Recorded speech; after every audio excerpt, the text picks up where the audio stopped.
let me actually hit the record button. Cool. All right.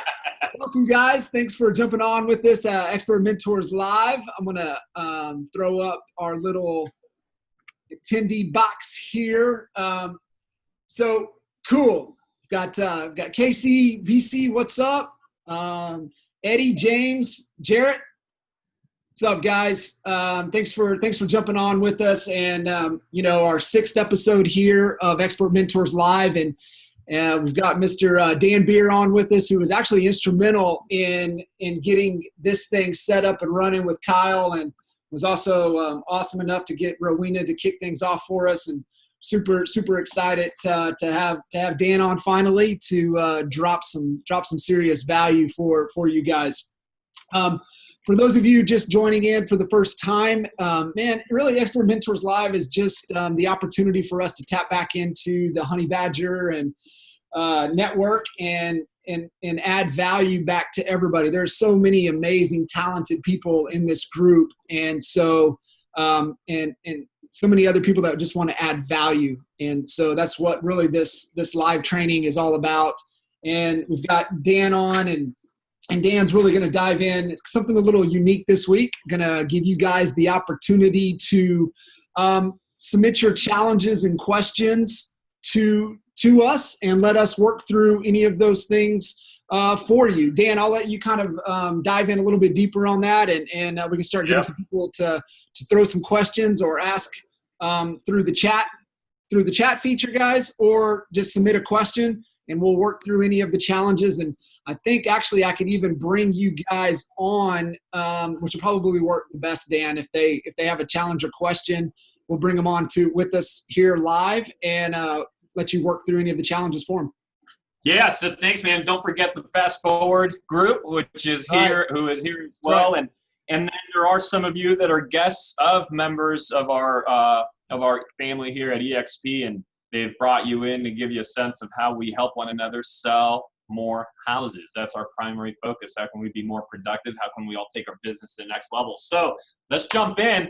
Here's what we're going to do, just to give you some background, quick background if you don't know me. I'll just very briefly go through what my business looks like, so you have an idea of how well qualified or not I might be to answer your questions. Very qualified. And let's workshop your challenges. Let's use this time today to workshop your opportunities, to think through whatever is going on in your business that's either a bottleneck or an opportunity or something you're trying to initiate, and maybe you just need some expert guidance. That's what we're here to do today, and doing it in a public forum.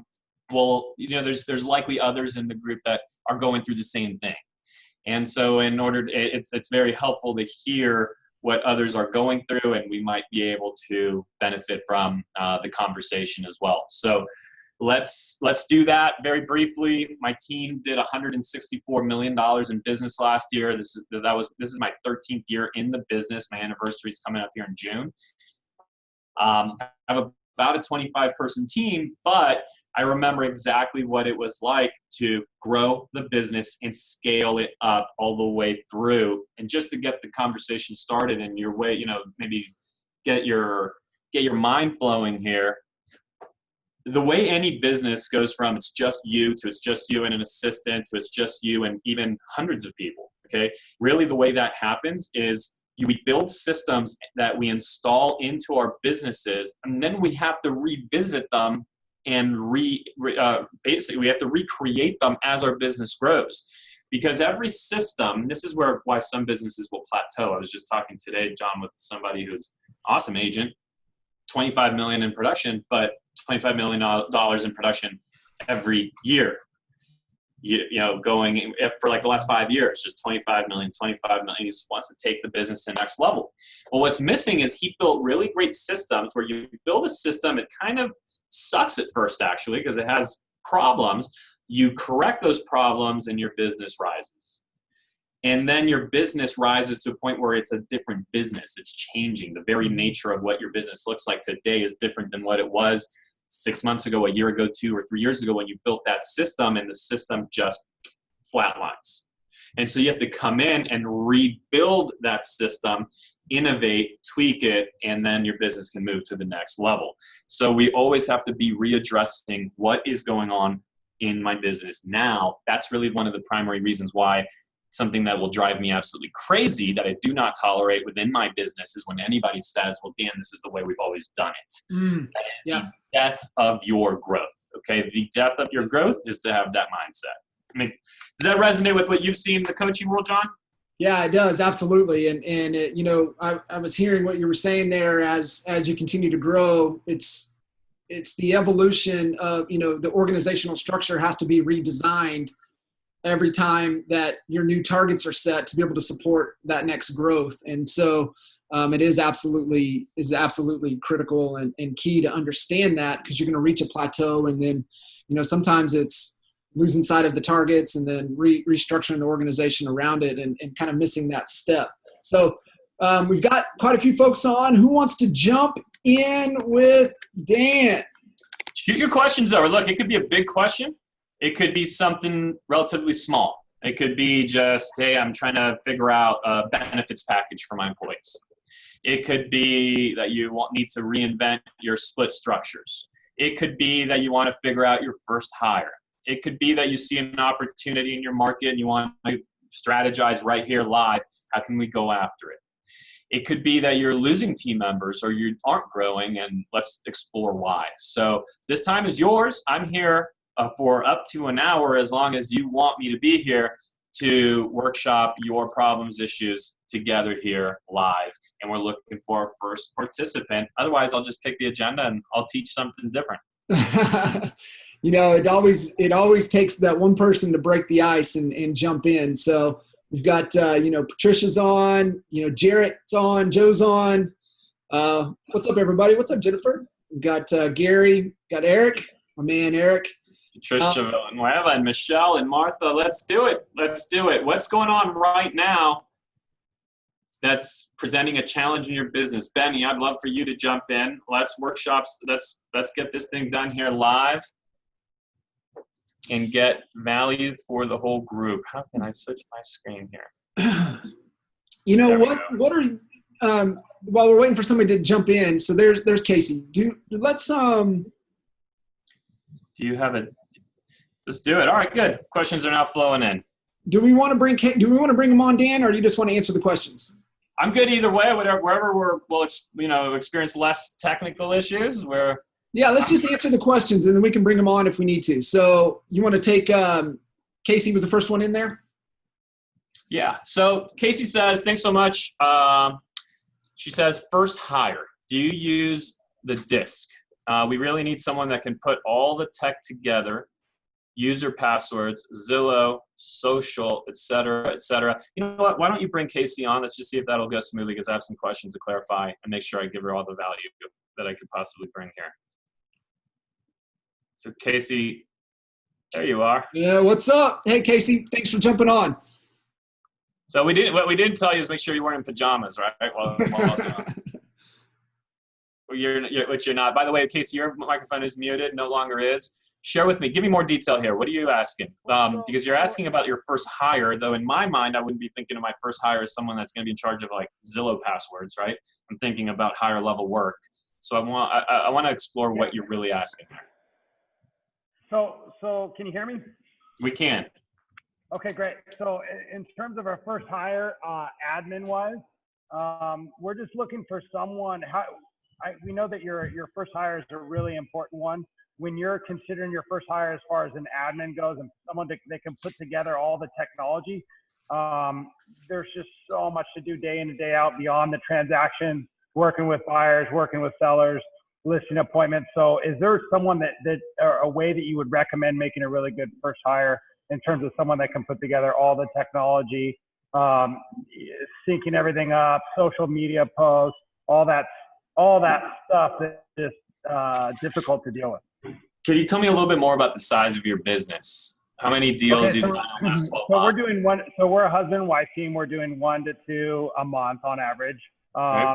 We would like to take that to double, triple that. And we feel like we're just now jumping in. We've been all word of mouth, all referral based thus far. We're looking to jump into the online world, start trying to procure some listings and some buyers from the online media.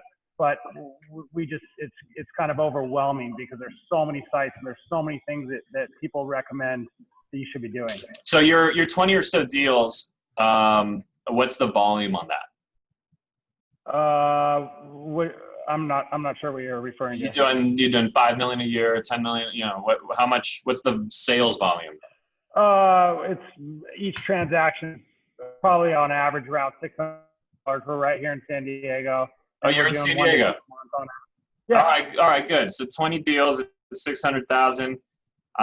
You're doing 12-ish million, which means you're in that 250-ish GCI a year, roughly. Am I nailing it more or less? Yeah. All right. Correct. So, okay, good. I just want to get a sense for the financial resources you have, unless you're going to bring in outside money. So here's what I do. Just for me, my first hire, what I find is a lot of people make a very big mistake with this first hire. They hire somebody at the lowest possible rate they could possibly get. My first hire was very incorrectly done. I hired the cheapest possible that I could get my hands on. Yep. Somehow we're supposed to build these empires. So many real estate people like to use that word empire, yet we hire real cheap, and we're somehow supposed to grow a big business on the back of this person. So I get it, because I remember my first hire. I wasn't even sure if I'd be able to pay her, right? You're in a better spot than I was in. To me, number one, when it comes to the disc, everyone is typically looking for that SC. That's conventional wisdom. I disagree. I need someone that has D, because this first hire, can you see this okay if I write right here? Yep. So hire number one. You see that all right, John? Yeah, looks great. Okay, so hire number one, this person, to me, what I really need that person to do here, Casey, I need them to own transaction management, listing management, and I need them to build out the database. The database is where I need them to be. To some extent, you're asking about the database because you're asking about all the technology you have to integrate and get plugged in. Well, really, technology is useless unless it actually then plugs in to your database where you are building information and you're building files out based on everyone that's in your world. So this is what this person would be in charge of. And by the way, also would be deploying any marketing that's going on in your world, which again might be tech-based, right? That person, if they're purely just SC, that's okay, I suppose. It's conventional wisdom, but that probably means you're going to have to be creating most of it, and then they're just sort of doing it.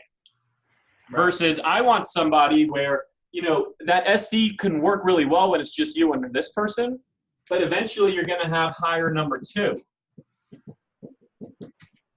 And hire number two, you're going to want hire number two to be hired by hire number one.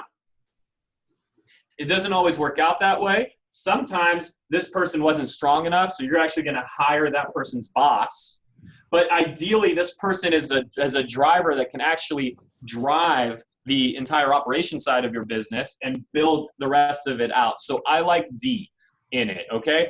I think that depends on you. I'm not the kind of guy that's going to walk into the office and ask everybody how their weekend went and chit chat for a half hour. That's just not what I'm there for. I love my people. We were at drinks and dinner last night, but that's the appropriate time for that. When I come into the office, I don't need to get all wrapped up in emotional junk. Again, I'm not big on I for this person that drives the admin side of my business. Awesome. As far as what I'm going to pay this person, you have to balance this where it has to make sense for the financial resources you have, but at the same time, I would try to advise you not to build a pay structure that's what I think a lot of people will make the mistake with on their first hire, where they're going to have a base salary, say like $2,000 a month, and then say 5% of GCI. The reason you never want that is if this person turns into the person you hope that they're going to be, and they're tied into 5% of GCI, well, should in my business, this person now be making like $300,000. which doesn't really match the role. So I would have literally the options are this person either just doesn't work out and that's fine, and I hire someone else, or they work out great and I can't afford them because I put them on a pay structure that doesn't make any sense for the role. We want to try to align compensation with the activities that we expect out of our employees, out of our people. And this person doesn't necessarily have anything to do with, did you nail your next expired phone call and you brought a deal in? I would try to make this as salary heavy as possible. And I can go deeper into compensation, so I don't want to get lost in the weeds here, Casey, of things you're not necessarily asking me. But don't hire too cheap. Have some D. My favorite profile disc is DC. DC. That's the one. Okay. A true DC will run your operation side beautifully. They'll get all into all the minutia of the system, and they'll actually be able to make a decision and not get lost in analysis by paralysis or paralysis by analysis, right? Like they'll actually be able to drive the thing forward. Does that help answer the question, Casey? That's perfect, Dan. I appreciate it, man. I really do. That helps out a lot. Cool. Well, I'm going to jump into the next one here. And you're by the way, we have a softball practice for the EXP softball team today. I don't know if you plan on showing up. So nice. Since you're in San Diego. So, all right. Who is this asking from? So we've got Michelle. There it is. It was collapsed. So Michelle, you say, I have a few friends who are agents that mention joining my team. I see many cons in employing friends. What are your thoughts? Cool question. So, first of all, your radar's right. I mean, there are a lot of red flags around employing friends. Having said that, I'm kind of an interesting guy to ask because I have two friends that I've employed on my team. One is my number one sales guy, has been my number one sales guy for years. I met him in college. 18 years ago, our freshman year on our freshman year dorm. So he's with me. And also my sales manager is actually one of my longtime close friends, while the other guy had lost track of for some time until we reconnected. So let me take you through that. They both have some similarities, okay? Brian, the sales guy that I have from college, he had gone through his own journey, right? Like he'd been in commercial real estate. He had never earned more than $80,000 in any given year, which, it's a good living, but it's not necessarily what he was looking for. He was just generally unhappy. He was disillusioned with, just commercial just didn't fit him. And based on what he was earning, that was his best year. So a lot of years were worse than that. He just wasn't going to be able to get to where he wanted to go. Right. And so he saw, when I introduced the opportunity on my team, I didn't create a role for him. Rather, here's where it all comes from and why most of these family hires just really don't work out. When it came to my team, and if there was a role, I'm not going to necessarily draw up my org chart right now unless someone asks me to later. The point is I have an org chart, right? And I know what this role is supposed to be, that role, this role, etc. And I know what happens here, and I know what happens here. And they all have defined roles. So when I got into conversation with him, he fit what we were looking for in the role. What I didn't do was create a role for him, and that is where most family hires and most friends and family hires, that's where most of them happen, and that's why they grow into huge issues. Because people are typically creating a role that wasn't necessarily part of their plan to fit this friend or family member that they're trying to help. Does that make sense? Why don't we bring her on? Why don't we bring her on, John, just in case she's able to? Cool. So there you are, Michelle. Sorry, my messy office. No, it does. I actually was in your training when you went over the pay structure and who to hire first. And I saw the little graph that you did. And so it makes total sense because you define who you should hire first and then where you should go from there, and then when to add on a second and a third, and when to hire, and I can't remember the name right now. I'm looking through my mini notes. The people that actually go and do the leads for you. You have a name for it. Sorry. ISAs? What is it? ISAs? Yes, that's it. That's it. So you basically, what you're saying is don't create a position for them. Either they fit it or they don't. You cannot. My father right now, who's in retirement, wants to come back, and you know what? He does not fit my team as a salesperson. Just doesn't.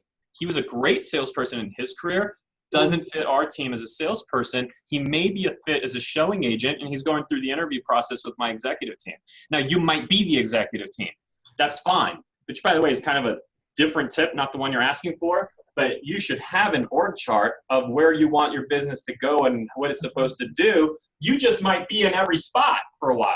Mm-hmm. And your job is literally just to fire yourself over and over until you have a team of people running those departments, right? But I digress. So the key reason, Michelle, those hires don't work out is people are creating a position, altering their business to fit this person versus you have your roadmap and does the person fit, okay?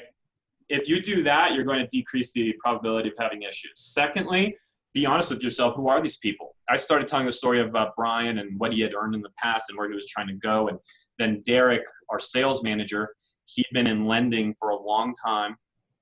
He had flatlined his income, no growth for a long period of time, but I knew there was so much inside him that he just needed to get into an environment that would help him grow, that would help him flourish, that would be more learning based, more, that would just do more for him than him sitting on his own. And then I see you're at home, but he didn't have this environment at home, right? It was just him and nobody. So I knew that he was a potentially right fit from knowing him, but we had some really frank discussions. Like, Derek, here's the role we're looking for, and it's this. You can earn X, but only if you deliver Y. And if you don't deliver Y,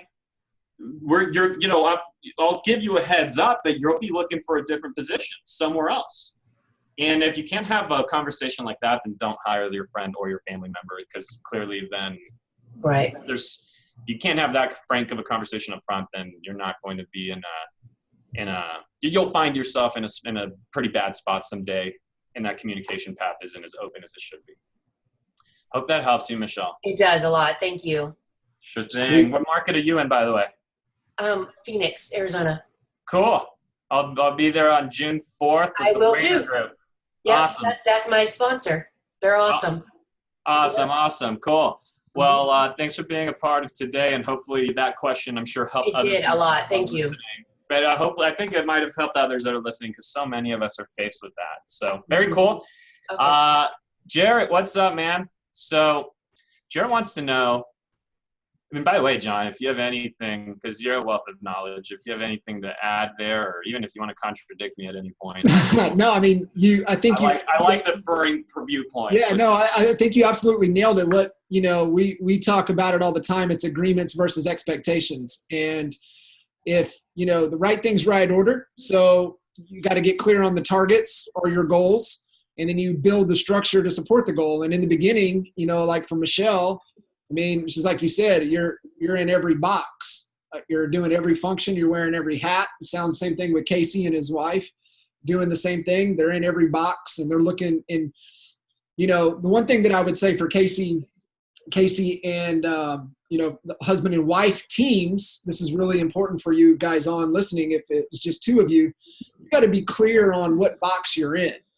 And you can't have two people in the same box, right? You can't have two king and queen of the hill. There's one head of the company, and that person's job is to get their name out of the boxes, right? And so just getting really clear on that, like what you said, and then really nailing the agreement. That way you eliminate expectations. And we say it all the time. If you leave it up to expectations, you're going to be let down 100% of the time, because we're just dealing with human beings. And you nailed the point of getting clear on what is success get it in writing. That becomes your agreement, because, you know, Dan, your agreement of success is going to be different than mine unless we get on the same page for that. And that's what you did a great job with your, who's leading your sales now, having those difficult conversations and getting to that point of agreeing on success. So, and he went through our whole hiring process. The fact that he was literally my roommate in our early 20s meant nothing. I hope everybody caught what you said, what you're running your dad through is the process. I hope everybody caught that. That is absolutely critical, because when you shortcut the process, it never ends. It never ends well. And just to add to that, process. So John, you just used that word a few times. So it's look, ours is based off of career visioning. All right. So that's just the path we came through, and we run it pretty darn close to the letter of the law. Having said that, the only thing that actually makes career visioning really, really great is that it's a process. It has a step 1, 2, 3, 4, 5. You agree with yourself to do it, to use it, and you stick to it with integrity. That's what makes it powerful. So it's not about this process versus that one. It's just, do you have one? How do you hire people? You know, and I could take you through what ours is, and perhaps I'll do that here after I answer Jared's question if we find some extra time. But I do urge you to establish that your applicants, because we all need to build businesses, whether you're going to one assistant to your second assistant or to your 10th employee. Where do our applicants start? What step do they go through? And then step B, step C, step D. Because here's why. Not only does it actually make it consistent, so you can compare applicant A to applicant B only if they went through the same thing, first of all. But one day, it may not just be you doing all the hiring. So you can teach a process. If your hiring process is based on your genius and just like your unique intuition where, oh boy, I'm hiring this person because I just knew it within 5 minutes of being in the room with them, how are you going to teach that system to somebody else? Okay, so now your business is only as big as you. It can never be any larger. Yep. Yeah, okay. Puts that ceiling lid on. That's awesome. So Jared, what's up, man? Says Dan, are you seeing a shift in the market in San Diego? We are here in the Sacramento area. So yeah, let's have that conversation. Here's what we are seeing. We're seeing we have 30-something% more inventory. I just haven't updated my numbers, but about 2 weeks ago when I did them, it was about 31% more inventory over a 7-day period. So inventory is way up. Now, it's still low if you want to judge it against, is it a seller's market, buyer's market? It's still a seller's market. We still have under 4 months inventory. In fact, we have under 3 months inventory. But there's certainly been a tangible bump up in inventory that we're seeing locally. And then interest rates are genuinely higher, right? Interest rates are genuinely higher today than they were 6 months ago. There is a fundamentally different environment now. You have a political situation which just gets more volatile over the course of every day or every week. You have, well, how far into the cycle are we? Because the last market peak was about 12 years ago. So when you figure out that the last market peak was about 12 years ago, you have genuinely higher interest rates. You have inventory that, at least in our local market, has grown at a faster rate than we would typically see seasonally here. Okay, inventory does grow through these months every year, but it's growing faster than normal. And then for those of you that are in California, our tax bill is being finally really felt. I mean, that is making a real impact when you can only deduct up to $10,000 on property and on income. When you can only deduct up to $10,000 off of state against federal in California, that is making a big impact. By the way, if you're in Arizona right now, if you're in Nevada right now, if you're in Texas, pay attention. Our people are moving toward you. In Florida, we are losing people to your states because of our income tax situation in the new tax bill, which completely was very California unfriendly. So yeah, Jared, we are seeing the early signs of it.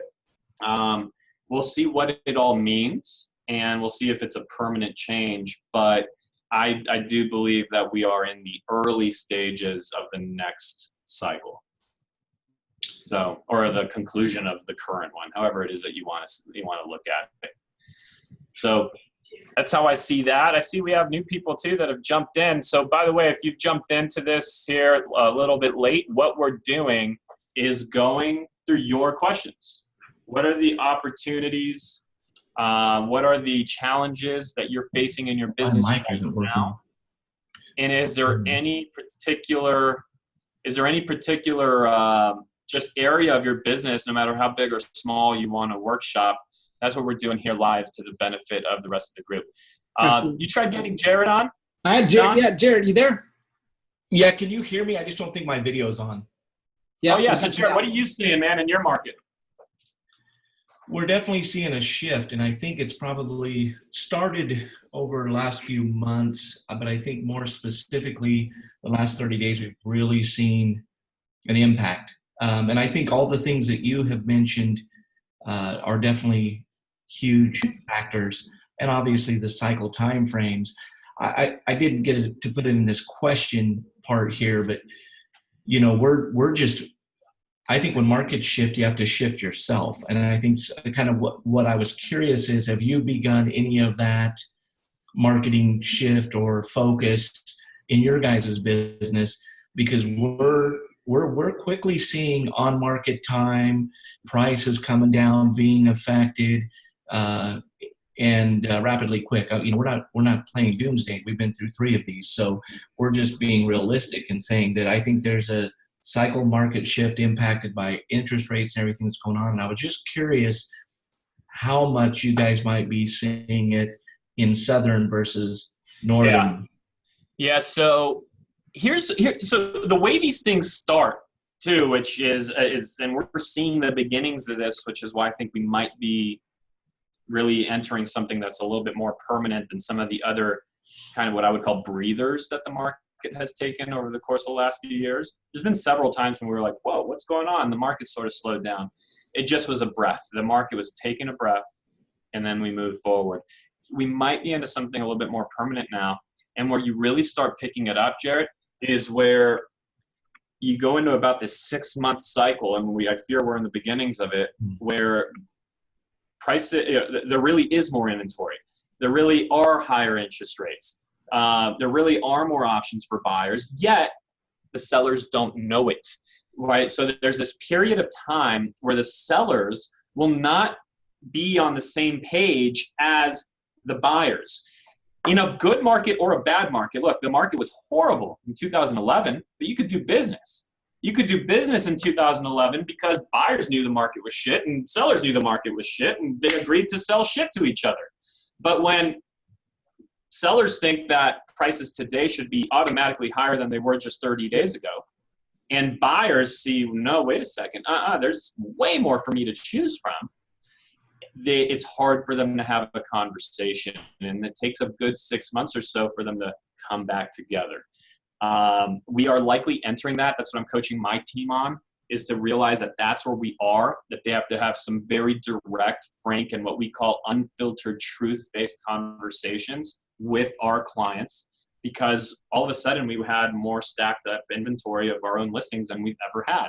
All of a sudden we had more price reductions than we had to go get for the last several years.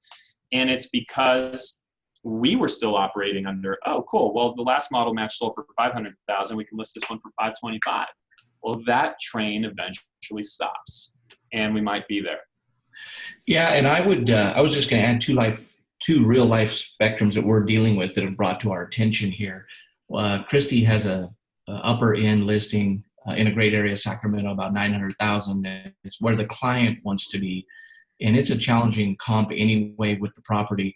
But the reality of it is the market is shifting rapidly, and we've got to obviously be transparent with her, and we have, regarding what's going on there. But you're seeing already some on that end of the spectrum, we're seeing it right there. But then to give you kind of a flip spectrum of what's going on, Christy lists a halfplex that at the price of $279 where she priced it, when you look at the comparables even 45 days ago, a last recent sold, it should have sold in days for over asking price.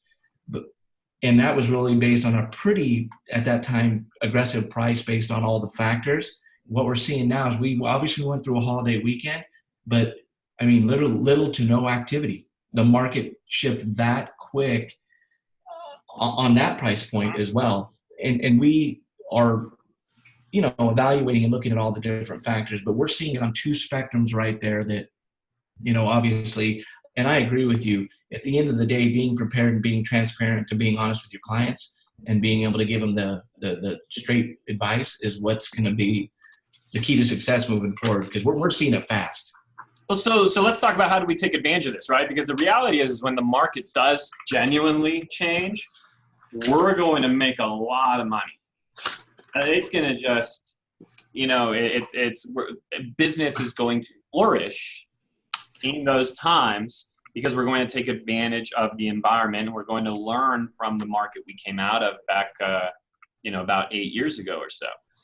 And so we haven't yet started meeting with, like putting together short sale advertising, nothing like that. But what we are doing is we're watching our cash very closely. We are making sure that we have reserves that will allow us to attack the market when everyone else is retreating. Because that day will come. The masses will begin to retreat, whether they're retreating because they're physically leaving the business or because they're retreating because they're just pulling out their marketing, or they tried farming, but 3 months later, oh my gosh, I didn't have a huge return in 3 months, so I quit, which is what agents do, right? They don't stick through something consistently. So when we're building up cash reserves, that when agents are pulling back or leaving the industry, we're going to go even heavier. But we're going to go heavier strategically. I could imagine us having short sale seminars.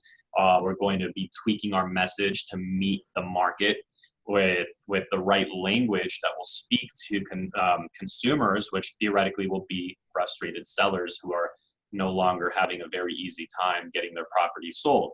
So what you do want to, what I would say to prepare for this next market is study what happened in the past, watch your cash, build your reserves, and be ready to sustain through it, because it's those of us that are going to take our unfair share of the market while others are fleeing away. And then what happens is the market eventually corrects itself and there are even more transactions to be had, but all the other agents have been left behind. And that's where you just literally have a land grab opportunity and you can make a serious amount of, you could just make a lot of real money. So, John, what are you seeing? You talk to agents across the country that you coach. California does tend to lead markets in and out of recessions, along with some of the other coastal states like Florida and New York. Yep. But what are you seeing in terms of any of this hitting your clients? Yeah, you're spot on. I pay attention to our clients. Actually, out there just north of you, we've got a few higher end clients that actually Dean is in Orange County, and I had a great conversation with him this morning. And he said his market has balanced is where he's at, and so he feels the same. What word did he use? What did he say? He's up in Orange County. So what did he say? He's seen in the price points that they work in that it's balanced out. It's no longer balanced out. Got it. So he's seeing that, and he just everything that you just said is what he's going through. He's having tough conversations. He's had more personal inventory than they've ever had, and he sees it coming. He's my gauge, and so just how the rest of the country will fall. But you guys have some unique, with the tax situation and everything makes it, a little bit more interesting as well. So, but yeah, that's kind of what we're seeing. But then you get out in other markets. I mean, Atlanta is still as hot as can be. We're starting to see in some of the other markets, they're not losing ground. So you guys definitely lead the front. I do have a question for you, Dan. What are you guys using to help educate yourself on the market and also to help educate the clients? Tools, market reports. What do you guys use? So as far as for our clients, what we do is we send them You know, this is always something I'm hesitant to over automate, okay? Because and keep in mind, San Diego, we don't have a market, you know, in Phoenix, from what I hear, for example, in Phoenix, you could just pull up a satellite image and point to a house and say, oh, that house is worth 210,000, give or take $3,000, right? And you just can't do that here. So for me, I'm hesitant often to over automate this and send my clients information that makes them believe their home is worth 700 and it's really worth 650, or send them information that makes them believe that their home is, you know, worth only 650, which makes them not want to sell. But the reality is it was worth 700. So nevertheless, we do send some like market snapshot type reports. We don't use the Top Producer market snapshot tool. We deploy straight from our website.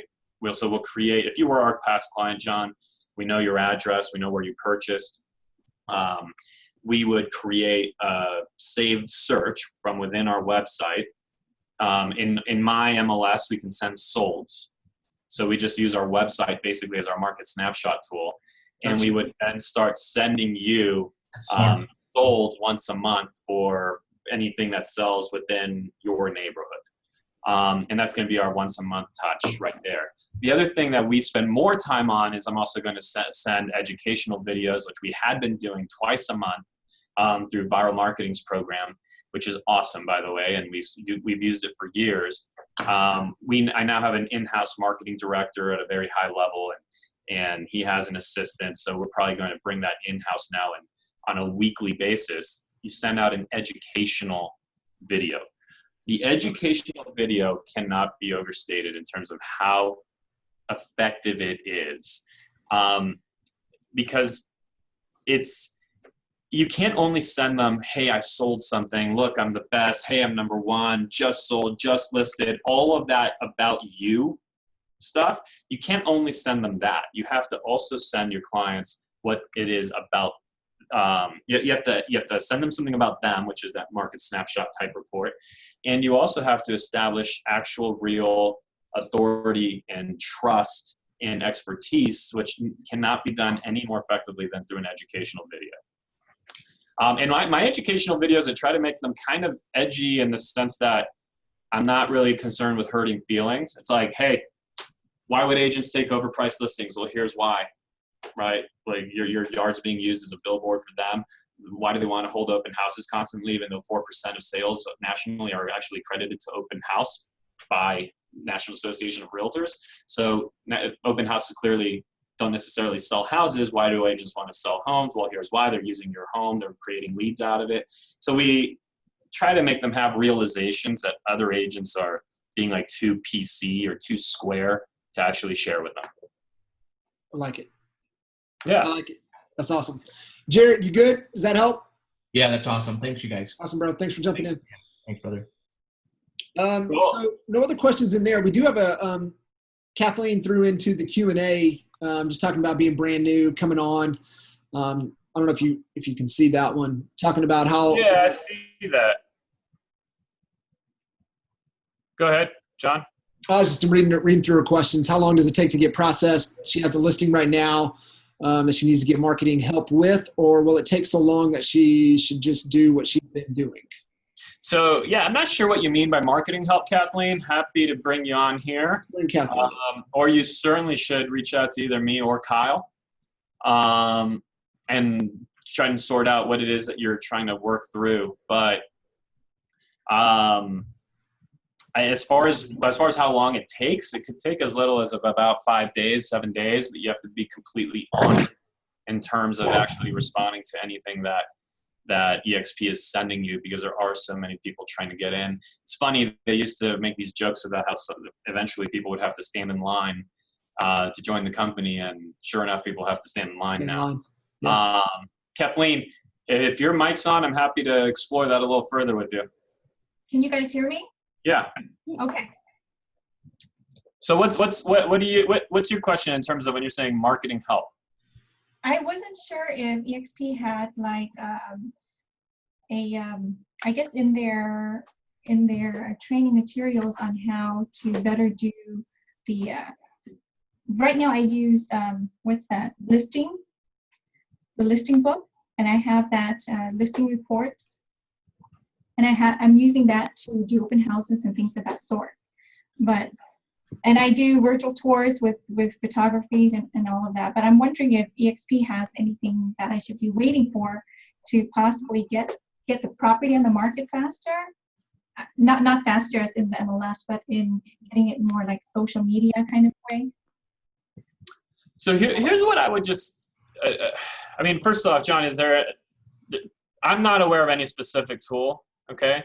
But what I would say, Kathleen, is, whether I've been at, very large brokerages like Keller Williams or Prudential or here at EXP, there isn't a single magic broker tool that somehow gets your listing sold for you. It just doesn't exist. And I've built all of my success, and I'm not just talking about now where it's easy to say it. I'm talking when I was doing 5 deals a year, 10 deals a year, 20 deals a year. I've always built my success off of handling all of my own systems and being reliant on my own marketing versus trying to have the brokerage do it for me. Okay. As much as I want you to be here at EXP with us forever, there's no guarantee of it. You might pivot or move away for whatever reason, just like we all did from some other company to get here. And if we've built all of our operating systems into the broker platform and we leave, we don't have anything that we don't have anything we're carrying with us or that we own. We're constantly we become very reliant agents. Okay, so EXP doesn't have a listing to leads kind of format? Tool kind of? What are you looking to do? Just get it basically syndicated out to Zillow and all that? Yeah, exactly. Yeah, they do. I don't know what it's called, but they do. When all of our listings, when we do what we need to do, it all goes to Zillow, Realtor.com, et cetera, and all of the other 1,000 sites whose names I don't know. Do you have another name of what tool they use? Is it List Hub, John, or what are they using? I don't know. I'm not sure. Here's what I would do, Kathleen. This one's easy. Okay. As far as leveraging that, I would leverage it. So just go into EXP World, go to the Tech Outpost, and they're going to take care of you literally within moments. I guess that was my question. Is I don't know if I'm processed yet. So do I have access to that EXP world? Got it. So you might not be an official agent yet at EXP. Yeah. You do have access to EXP World. Yes, you do. Here's what we'll do is just send me a message or I'll grab a hold of you here after this. And we'll just make sure you have access to EXP World. But yes, you do. In fact, let me just drop a link right here for you. And you should go to the Tech Outpost and ask them how it all goes down. Even if you're not fully processed yet, at least still go in there so you know what to expect once you are. Okay. And here's the link. I'm putting it in the general chat. Okay? Okay, great. Thank you. Yep. If you go there, you will be able to set up your avatar, the whole deal, and just go to the Tech Outpost. Great. Okay. Thanks, Dan. Welcome. Awesome. Welcome. We've got two. Cool, man. We've got 2 other questions. So if you want to look in the Q&A, we've got Benny's got a question, and then we've got a hand raised for another question. So we've got 2 more questions lined up here. Well, I see one from Benny. Yep. And so you're asking about these educational videos, Benny, that I'm suggesting, and you're asking if you could start using Facebook Live for them and for your past clients and your SOI, or is it best to have it go through BombBomb or a more complete system? Can you recommend a site? So there's a lot of benefit in both directions, okay, to doing it that way. Facebook Live, you're going to reach a ton of people. You're just going to reach far more people than you're ever going to reach if you're emailing the thing out. So I think there's a ton of wisdom to that. This kind of takes a bigger tech conversation than I'm probably even capable of, but what I'm working with my marketing director is exactly that. How can we get those videos on Facebook Live that you're, instead of shooting through a webcam like I'm doing now, you're having the live actually go through a real camera that's downloading the video onto the camera's, disk or hard drive or whatever they call it, right? So it's actually being recorded onto the camera while broadcasting into Facebook Live. The reason why is now you have the live exposure, which gives you a ton of views. You also, quite possibly, depending on if you're doing that live on a business page versus a personal page, you may be able to actually run, create an audience out of who watched the live that you can then retarget. But the actual video that was recorded on the camera, now you can take that footage, get it onto your website. You can take that footage, put it into an email platform, whether it be MailChimp, whether it be just bomb, any of it. Or actually what you really would be doing is take that footage, uploading it into YouTube and creating a MailChimp or something, right, that's going to shoot out with like a screenshot with a play button that actually then sends them to watch it on YouTube or on your website, preferably is where I would prefer to send them. So in other words, Benny, you could likely do both. And that's exactly what I'm working on. How about next time when I get it all figured out, I'll bring the answer to you. But I do know for sure, this I know, using a real camera and software that's out there, you can shoot your live off a real camera versus a webcam. So you get the benefit of the live exposure, but you also get the benefit of actually owning the footage, which you can then, again, post everywhere it needs to be posted. Plus, you could actually chop it up into like 1-minute segments or 30-minute segments or 20-minute second segments, right? So like a 1-minute segment or a 30-second or a 10-second, which now allows you to repurpose the footage over the course of the week. So you constantly have fresh information going out and keeping yourself really relevant from a social media perspective. The biggest thing and the fear I have now for having given you such a complicated answer is that complicated answers sometimes lead to inaction because you want to go get the whole system set up perfectly before you do anything. So I would just say get filming, get shooting. If you watched Kyle Whistle's Wednesday session that he did here with us, or if you watch the replay, it's forget it. Like if it's just figure out what the content's going to be and don't get buried in how perfect is the video and how perfect is your tech, because then you might never even get started. So get shooting video, and that's going to be one of the best ways for you to then tweak and perfect it. Where was the other one you saw? Got BC Reese's got his hand up, so I'm going to move BC into panelist. Do it. Yo, man. How can we help? Let me unmute. Wow, we're muted. Hold on, BC.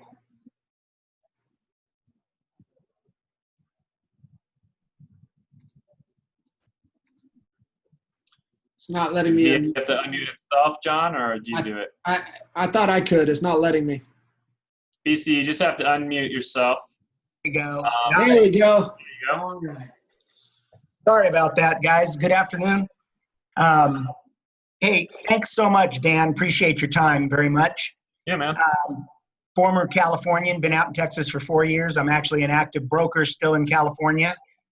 Had a huge company out there. I won't bore you with the numbers, but we were in the hundreds of millions of dollars of production.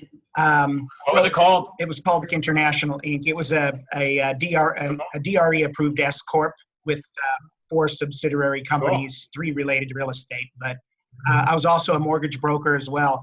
But you can't live by past performances. I came out here in Texas and was reborn, starting all over and experiencing all the normal things that everybody experiences, whether you've been there before or not, with a few extra levels of experience attached to it. So I have 3 questions real quick. The first one is your hiring procedure or protocols. I'm wondering, because I'm kind of at that critical phase. I'll tell you a little bit. My production's between about 40 and 60 units a year for the last 2 years, and I'm in the $8.5 to $14 million range. Okay. It seems to be the most difficult or the biggest step to make from where I'm at right now up to the next level over 100 units. And, I keep hitting the ceiling, and then I go back down, then I hit the ceiling, and I think my hiring package, if you will, probably needs to be updated and made a little more relevant. I'm wondering if by chance you would be willing to share that either on an individual case basis or at some point. Yeah, let's do it. I can take you through what we do in our whole hiring process. What you're saying though makes me you're right. You're in the most difficult part, right? Like you can't do more. I don't want to say can't. It's just challenging to do more business than you're doing without a team behind you. And my road from when we were at 60 sides up through when we got somewhere north of about 100 and I don't know, maybe till we got to around 120 or so sides a year was extremely rocky. Is if I don't know if you were with us when we first started this broadcast, you build systems that take you from 5 deals a year or 0 deals a year that get you to 2 a month, and that's awesome. That system sucks though if you're trying to do 40 sides a year or 50 sides a year. So you change the system and then eventually you get to where you've gotten and it's time to change again. So that road from about 60 to 100 was the rockiest part of our business. It was our worst customer service. It was the most balls falling through, and like things falling through the cracks. Yep. So I get it. Here's what we do. So let's just imagine a world in which theoretically you would get 100 applicants online for any given position. And we use a system called Wise Hire. From what I hear from the team here, we're very happy with Wise Hire. We're routinely on the agent side interviewing around 30 to 40 agents a month that we're interviewing. And that's off of a much larger pool that's coming off of that's actually applying. So up here, let's just imagine all your applicants, they come in here. Let's just imagine that you have 100 of those, okay? And they're submitting their application along with their resume.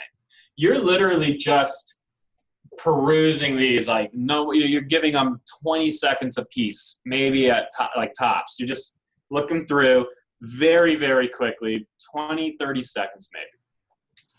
And these 100 or so, just from that quick scan, you could turn that into, say, roughly, anywhere from 60 to 70. I'll just use the number 60, okay? And this 60, you're going to go to a phone interview. This phone interview is short, okay? It's all right, that seemed good enough. Hey, we're gonna, and you set up the expectation because you can't spend forever on this. So, you're setting up like a 5-minute interview. In DC, if we were speaking, I'm just really trying to figure out, do you sound like someone I want in my business? Do you sound intelligent? Do you sound like you have a degree of you have curiosity? I believe curiosity is one of the biggest traits, the most effective traits we could ever have in any of our people. Curiosity will create innovation. Curiosity will create learning-based people. Curiosity often it will be tied to grit, because they're just too curious to see the event out in order to quit. And those are 3 of our core values. So we're doing a quick phone screening there. These 60 might turn into 30 that we're going to now interview, and we're going to disc. We're going to have our first interview with. Okay. This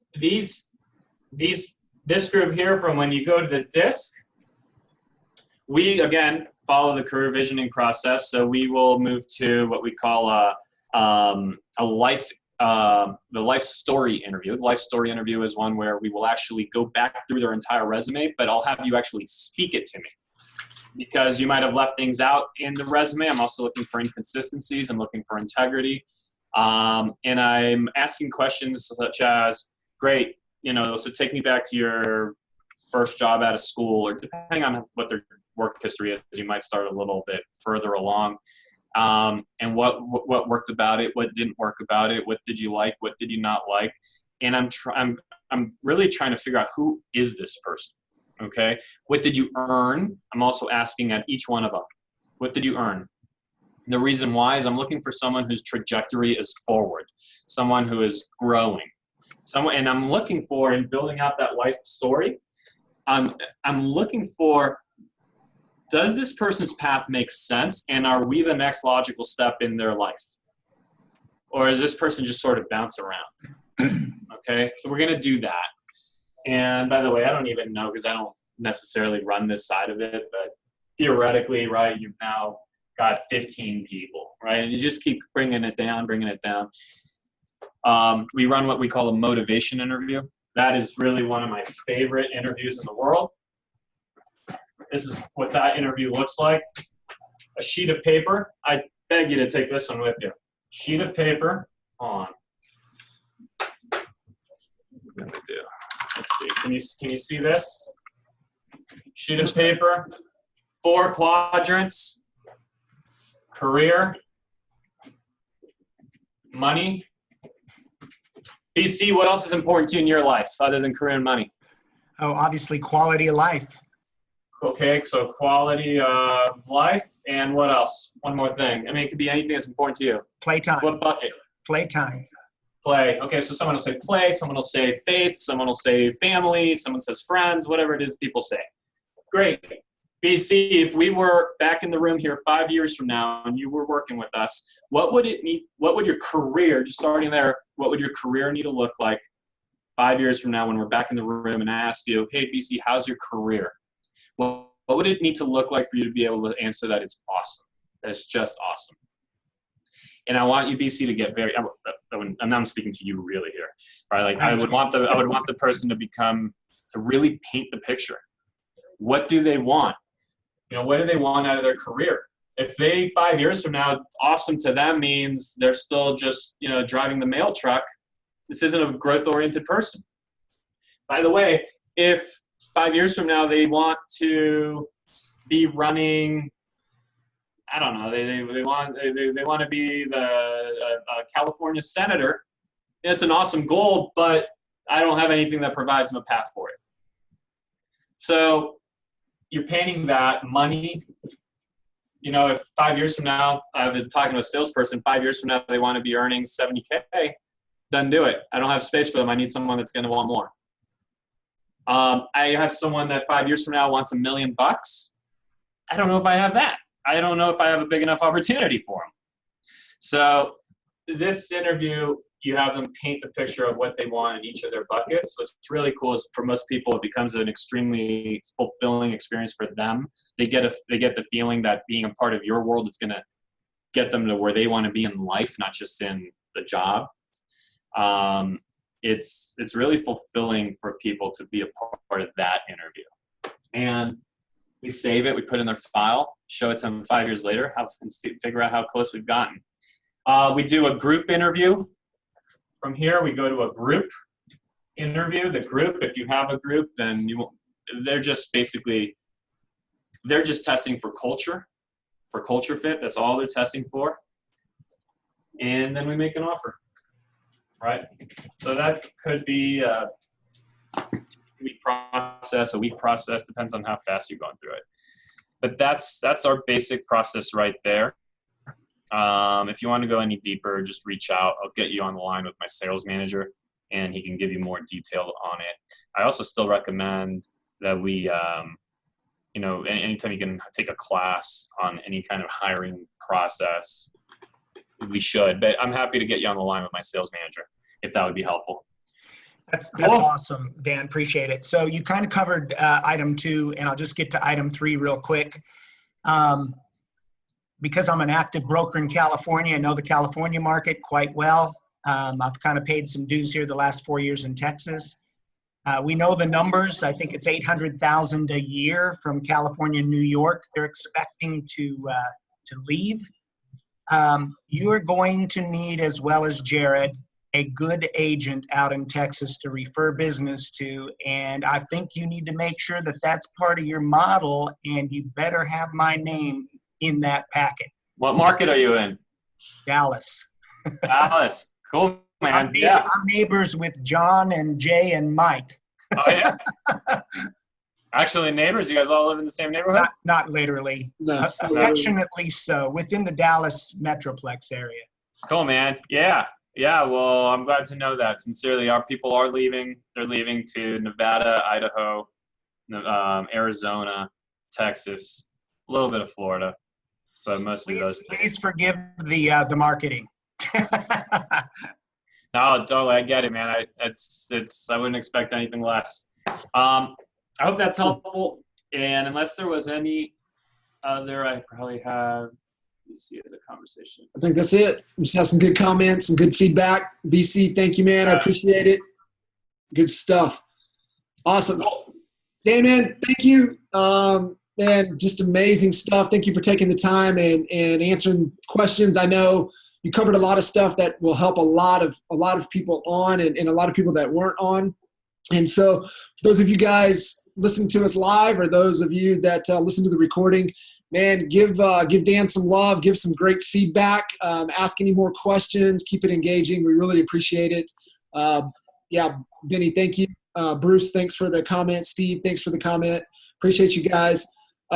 Man, feel free to reach out if you guys got any questions. Dan? So one more thing real quick, guys, is this here, what we do on Wednesdays, helping each other sell more houses, which opens up those other two buckets of income just naturally because we as stock comes through selling homes and selling more of them. Revenue share, well, that comes through just being interactive with more agents. And the more homes we can sell, the more influence we have, the more agents we're in front of. So in my mind, let's make sure that we remain really productive agents. And by the way, the people you're talking to, the people you're hoping become a part of EXP and hopefully through you, something's become very clear to me. Okay, I've shared the model with many people. Some of them joined, some of them didn't. But 100% of the people that I have slowed down and just said, hey, John, let's put the EXP stuff aside. Let's talk about the only thing that really matters here, you and your business. Let's discuss that. What's going on with your business right now? And we've had that conversation. Those people have 100% joined, okay? This forum that we have here, look, this is our forum, but you're talking to somebody.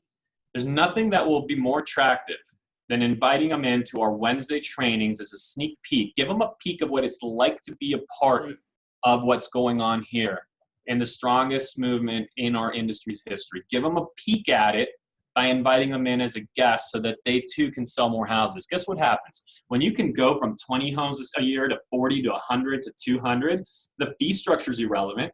The transaction fees are irrelevant. All of it's irrelevant. It's the people that are here to help everyone else grow and sell more houses. The fact that BC, I want you to reach out to me so I can connect you with my sales manager. And I don't believe you and I are even connected through our revenue share. I just believe that we're both part of a company that you and I own, and I want you to go and kick ass. That's what is special about this company. It's the people and the way that we are connected to one another through ownership and some of us through revenue share, which just helps us want more for each other. Give people a glimpse of that, the people aspect. Give prospects a glimpse of the people aspect, and the rest will come. Cramming the model down their throat won't nearly do it as well as helping them and just putting the spotlight on their business and helping them overcome a challenge. I hope I've done that for you today. Have an awesome week, guys. Thank you, John. Thanks, Dan, man. Great point. Appreciate you. If you guys are interested in leading one of these Wednesday live trainings, reach out to me. We'd love to have you guys on, and look forward to seeing you guys next time. Thanks.